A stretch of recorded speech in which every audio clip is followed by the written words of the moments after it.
na bushewar da kike samu ko karancin sha'awa ko karancin ni'ima, kowa ta bude kunnanta ta ji abin da za a faɗa. Budurwa da bazaura zan yi Allah isa kuma ta rubuta.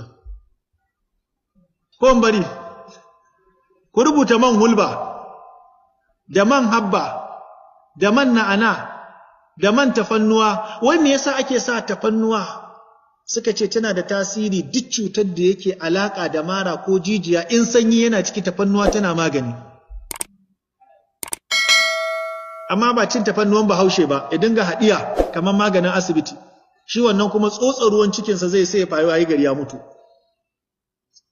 Tafannuwa ko ka ci shi a nama ko ka dafa shi yafi amfani, ko a mai da shi mai. Waɗannan mayuka in kika haɗa shi sai ki sa zaiti lawus.